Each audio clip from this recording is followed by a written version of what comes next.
Hello, good evening. കേരളത്തിൻ്റെ number 1 FM club FM ആണ് നിങ്ങൾ ട്യൂൺ ചെയ്തിരിക്കുന്നത്. കേട്ടുകൊണ്ടിരിക്കുന്നത് ലവ് ബൈറ്റ്സ് വിത്ത് റീനു. പ്രണയം എന്ന് വെച്ചാൽ എന്താ? അതൊരു സുന്ദരമായ വേദനയാണ്.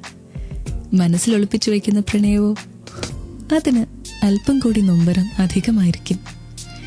പ്രണയം ഒരു വേദനയാണോ എന്നതിനെക്കുറിച്ച് എത്രയൊക്കെ സംസാരിച്ചാലും ഒരു നിഗമനത്തിലെത്താൻ പറ്റുമോ എന്നുള്ളത് സംശയമാണ്. എന്നാൽ ഒന്ന് പറയാം, പ്രണയത്തിൽ ഒരുപാട് വേദനകളുണ്ട്. എന്നിട്ടും എന്തേ നമ്മളൊക്കെ പ്രണയിക്കുന്നു. പ്രണയത്തിൻ്റെ ഈ സുന്ദര ലോകത്തേക്ക് എല്ലാവർക്കും സ്വാഗതം. കൂടെ റീനു. ഇവിടെ മാത്രം ടൺ കണക്കിന് റൊമാൻസ്. ഞാൻ ജീവിതത്തിൽ ഇന്നേ വരെ ആരെയും പ്രണയിച്ചിട്ടില്ല. എനിക്ക് പ്രണയം തോന്നിയിട്ടില്ല. ഇന്ന് ഒക്കെ നേരത്തെ മുൻകൂർ ജാമ്യം എടുത്തിട്ടാണ് ഒരാൾ ക്ലബ് എഫ്എമ്മിലെ ലവ് ബൈറ്റ്സിൽ വന്നേക്കുന്നത്. Hi Maqbool. Welcome to love bites. Thank you. Maqbool, ജീവിതത്തിൽ ഇന്നേ വരെ ആരെയും പ്രണയിച്ചിട്ടില്ല അല്ലേ? ജീവിതത്തിൽ പ്രണയിച്ചിട്ടുണ്ട്, തിരിച്ചാ പ്രണയം കിട്ടിയിട്ടില്ല. ഏത് ചെറിയ ക്ലാസ്സിലായിരുന്നോ? വളരെ ചെറിയ ക്ലാസ്സിലല്ല, കോളേജ് സമയത്താണെങ്കിലും അങ്ങനെയൊക്കെ തന്നെയായിരുന്നു. നമ്മൾ ചെന്ന് പറഞ്ഞിട്ടില്ലേ? പറയിപ്പിച്ചിട്ടുണ്ട് ഫ്രണ്ട്സിനെ കൊണ്ടിട്ട്. നേരെ ചെന്ന് ചമ്മിയില്ല. ഇല്ല, നേരെ ചെന്നിട്ട് അതിനുള്ള ധൈര്യം ഉണ്ടായിട്ടില്ല. പക്ഷെ മക്ബൂലിനെ ശരിക്കറിയാവുന്ന 2-3 പേര് പറഞ്ഞത് ഒരു 3-4 പ്രണയ കഥയിലെങ്കിലും നായകൻ മക്ബൂലായിരുന്നു എന്നാണല്ലോ. അത് തന്നെ, ഈ 3-4 പ്രണയ കഥകളിൽ ഞാൻ അങ്ങോട്ട് പ്രണയിച്ചിട്ടുണ്ട്, തിരിച്ചാ പ്രണയം കിട്ടിയിട്ടില്ല. ഒരു കംപ്ലീറ്റ് ലവ് സ്റ്റോറി എന്ന് പറയാൻ പറ്റില്ല. നമ്മൾ മാത്രം വൺവേ അങ്ങോട്ട് കൊടുത്തോണ്ടിരുന്നത്. അങ്ങോട്ട് കൊടുത്തു, ഇങ്ങോട്ട് തിരിച്ച് പ്രതീക്ഷിച്ചൊന്നും കിട്ടിയിട്ടില്ല. ലൈൻ വലിച്ചു, പക്ഷെ കറണ്ട് കിട്ടിയിട്ടില്ല. നിങ്ങൾക്ക് അറിയാലോ, ക്ലബ് എഫ്എമ്മിലെ ലവ് ബൈറ്റ്സിൽ വന്നാൽ ഞാനങ്ങനെ വെറുതെ വിടത്തില്ല എന്ന് ഒരുപാട് ചോദ്യങ്ങൾ മക്ബൂലിൻ്റെ അടുത്ത് എനിക്ക് ചോദിക്കാനുണ്ട്. അതിനായിട്ട് കേട്ടുകൊണ്ടിരിക്കുക ലവ് ബൈറ്റ്സ്. ഇവിടെ മാത്രം ടൺ കണക്കിന് റൊമാൻസ്. ട്യൂൺ ചെയ്തിരിക്കുന്നത് ക്ലബ് FM ആണ്. കേട്ടുകൊണ്ടിരിക്കുന്നു love bites with Reenu and Maqbool Salman. അപ്പൊ നമുക്ക് പ്രണയം തോന്നിയിട്ടുണ്ടല്ലോ. അപ്പൊ എനിക്ക് പ്രണയം തോന്നാത്തവൻ അബ്നോർമൽ ആയിരിക്കും ആരോ ഒരു മഹാകവി എവിടെയോ പറഞ്ഞ് ഞാൻ കേട്ടിട്ടുണ്ട്. ഉണ്ടല്ലേ, ഒരു മഹാവ്യക്തി കഴിഞ്ഞ ഇടയ്ക്ക് ലവ് ബൈറ്റ്സിൽ വന്നിരുന്നു. ഞാൻ പേര് പറയുന്നില്ല. ജീവിതത്തിൽ പ്രണയം തോന്നിയിട്ടില്ല, ഞാൻ പ്രണയിച്ചിട്ടില്ല എന്നൊക്കെയാണ് ആ വ്യക്തി പറഞ്ഞത്. അപ്പൊ എനിക്കറിയില്ല. പക്ഷെ what is love for Maqbool? Love is blind എന്നൊന്നും പറയാൻ എനിക്കറിയില്ല. പക്ഷെ രണ്ടുപേരും അങ്ങോട്ടും ഇങ്ങോട്ടും എന്നാണ് കംഫർട്ടബിൾ ആവുന്നത് അവിടെ പ്രണയം തുടങ്ങും. കാരണം ഇതിനകത്ത് ഏറ്റവും ആവശ്യമുള്ളത് ഒരു ട്രസ്റ്റ്, അണ്ടർസ്റ്റാൻഡിങ്, കെയറിങ്. ഇതൊക്കെയാണ് നമ്മളൊരു പാർട്ട്ണറിന്റെ എപ്പോഴും പ്രതീക്ഷിക്കുന്നത്. അത് കിട്ടി തുടങ്ങുന്നത് എന്നാണോ, അല്ലെങ്കിൽ ഇതാണ് നിന്റെ ആള് എന്ന് തോന്നുന്നതെന്ന് പ്രണയം പറയാവൂ. ഒരിക്കലും മറച്ചു വെക്കരുത്. പക്ഷേ നമ്മുടെ ഇന്നത്തെ കാലത്ത് നമ്മളിപ്പോ ചുറ്റും നോക്കി കഴിയുമ്പോൾ സക്സസ്ഫുൾ പ്രണയങ്ങൾ വളരെ കുറവാണ്. അഥവാ സക്സസ് ആയാൽ തന്നെ കുറച്ചുകൂടി മുന്നോട്ട് പോകുമ്പോൾ അത് എവിടെയെങ്കിലും പൊളിഞ്ഞു വീഴുന്നവരിതാണ് നമ്മൾ കാണുന്നത്. അപ്പൊ നമുക്ക് ഈ പറയുന്ന ഒരു ട്രസ്റ്റ്, അണ്ടർസ്റ്റാൻഡിങ്, അങ്ങനെ ഒരു ലോയൽ ലവ് നമുക്ക് കിട്ടും. ഞാൻ പറഞ്ഞല്ലോ, ഇതിനകത്തൊരു അഡ്ജസ്റ്റ്മെന്റ് ഉണ്ട്. ഒരു റിലേഷനിൽ നമ്മൾ അങ്ങോട്ടും ഇങ്ങോട്ടും അഡ്ജസ്റ്റ് ചെയ്താലേ ഉള്ളൂ അതിനൊരു ലൈഫ് ഉണ്ടാവുള്ളൂ.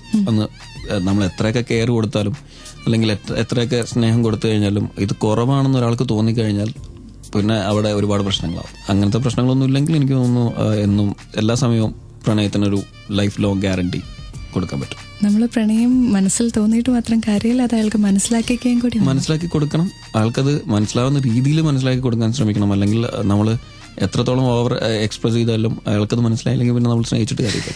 സ്നേഹിക്കാന്ന് പറയാന്ന് മാത്രമേ ഉള്ളൂ. ഇനി ഞാൻ ഓരോരോ ക്വസ്റ്റ്യൻസ് വെച്ച് ചോദിക്കാൻ പോവാണ്. മക്ബൂലിന്റെ മുഖം കണ്ടിട്ട് കണ്ണുകൾ അങ്ങോട്ടും ഇങ്ങോട്ടും പായുന്നുണ്ട്. എന്റെ ചോദ്യങ്ങൾ വേണ്ട എന്നാണോ? അങ്ങനെയല്ല, ചോദ്യത്തിന് റെഡിയാവാണ്. ക്ലബ് എഫ്എമ്മിലെ ലവ് ബൈറ്റ്സിൽ ഈ പാട്ടുകൾക്ക് ശേഷം അവ വരും. Stay tuned for ടൺ കണക്കിന് love. You are tuned to Kerala's number 1 FM, Club FM. This is Love Bites with Reenu and Maqbool Salman. സ്കൂളിൽ പഠിക്കുന്ന സമയം ഡെഫിനറ്റ്ലി നമുക്ക് ആ സമയത്ത് ഒരു പെൺകുട്ടിയോട് പ്രണയം തോന്നിയിട്ടുണ്ടാവും. അല്ല, ഒരു പെൺകുട്ടിയോടാണെങ്കിൽ എനിക്ക് പേര് പറയാമായിരുന്നു. പക്ഷെ എനിക്ക് സൗന്ദര്യം ഉള്ള എല്ലാ പെൺകുട്ടികളോടും പ്രണയം തോന്നിയിട്ടുണ്ട്. നമ്മൾ ഈ സ്കൂളിൽ ചില കുസൃതികളുണ്ടല്ലോ, ചിലപ്പോൾ ഒരു പ്ലെയിൻ അങ്ങോട്ട് അതിലൊരു ലെറ്റർ പറത്തി വിടുക, അങ്ങനത്തെ ചില കാര്യങ്ങളൊക്കെ. എന്നിട്ട് ചിലപ്പോൾ നമ്മുടെ വീട്ടിൽ നിന്നൊക്കെ വിളിച്ചിട്ട് പറയും മകൻ ശരിയല്ല. അല്ല, അങ്ങനത്തെ കുരുത്തക്കേടുകൾക്കൊന്നും ഞാൻ പോയിട്ടില്ല. എന്റെ പ്രണയങ്ങളൊന്നും ഞാൻ മനസ്സിൽ സൂക്ഷിച്ചിട്ടേ ഉള്ളൂ. അതാണ് ഞാൻ കുറച്ചു മുമ്പ് പറഞ്ഞത്. തോന്നിക്കഴിഞ്ഞാൽ നിങ്ങൾ പറഞ്ഞോണം, പിന്നെ വെച്ചോണ്ടിരിക്കും. ഇയാള് ആ 3-4 എണ്ണവും പറഞ്ഞില്ല, എല്ലാം പോയി. എനിക്ക് തോന്നുന്നു ഞാൻ 10th പഠിക്കുമ്പോൾ എനിക്കൊരു സൈക്കിൾ സ്വന്തമായിട്ടുണ്ടായിരുന്നു. അപ്പോൾ സ്കൂളിൽ നിന്ന് മെയിൻ റോഡ് വരെ കുറച്ച് ദൂരമുണ്ട്. അപ്പൊ എന്റെ കുട്ടി മക്ബൂലിന്റെ കുട്ടി, എനിക്ക് പ്രണയം തോന്നിയിരുന്ന കുട്ടി ബസ് കയറാൻ വേണ്ടി നടന്നാ പോകുന്നത്. അപ്പൊ എനിക്ക് ഇതിന്റെ പുറകെ സൈക്കിളിൽ തള്ളിക്കൊണ്ട് നടക്കുക എന്നായിരുന്നു, ഇതായിരുന്നു ഹോബി. കാരണം അത് ഞാൻ അന്നത്തെ ഒരു സമയത്ത് നമ്മുടെ ബുദ്ധി ഉറക്കാത്ത പ്രായത്തിൽ ഞാനത് ഭയങ്കരമായിട്ട് എൻജോയ് ചെയ്തിരുന്നു. ഇന്ന് ഞാൻ ഒരു കഴിഞ്ഞ ആഴ്ച ഫേസ്ബുക്കിൽ നോക്കിയപ്പോഴാണ് ആ കുട്ടിയും കുട്ടിയുടെ ഭർത്താവും കുട്ടിയും കൂടി നിൽക്കുന്ന കയ്യിലൊരു കുട്ടിയായിട്ട് നിൽക്കുന്നതായിരുന്നു. ഞാൻ അന്ന് ആസ്വദിച്ച പെൺകുട്ടി കല്യാണം കഴിഞ്ഞ് കുട്ടിയായി. അന്ന് ഈ പോകുമ്പോ പെൺകുട്ടി കാണത്തില്ലേ പുറകിലൊരുത്തൻ സൈക്കിളൊക്കെ ആയിട്ട് വരുന്നത്? അത് ശ്രദ്ധിച്ചിട്ടുണ്ടാവില്ല, കാരണം ഒളിച്ചും പാത്തും അവള് തിരിഞ്ഞു നോക്കുമ്പോൾ നമ്മൾ ഏതെങ്കിലും പോസ്റ്റിന്റെ ഇടയിലുണ്ടാവും. നമ്മള് സൗന്ദര്യം ആസ്വദിക്കുക എന്ന് മാത്രമേ ഉണ്ടായിരുന്നുള്ളൂ എന്റെ ഉദ്ദേശം. സൗന്ദര്യം എവിടെയെങ്കിലും നമ്മൾ ആസ്വദിച്ചു. നമ്മുടെ ഫ്രണ്ട്സിന് മുമ്പിൽ എനിക്ക് ഇങ്ങനെ ഒരു പ്രണയമുണ്ട്, എനിക്ക് ഇങ്ങനെ ഒരു കുട്ടീനെ ഇഷ്ടമാണ്. അപ്പൊ എനിക്ക് തോന്നുന്നു നമ്മൾ അന്ന് സ്നേഹിച്ചൊക്കെ ഇന്നാണ് തമിഴ് സിനിമകളിലൊക്കെ വന്നു തുടങ്ങിയത്. You are interesting. അതുകൊണ്ട് കുറച്ചുകൂടെ ഇൻട്രസ്റ്റിംഗ് ആകാം എൻ്റെ ക്വസ്റ്റ്യൻസും. Stay tuned to love bites on club FM with Reenu and Maqbool Salman. ഇവിടെ മാത്രം ടൺ കണക്കിന് ലവ്.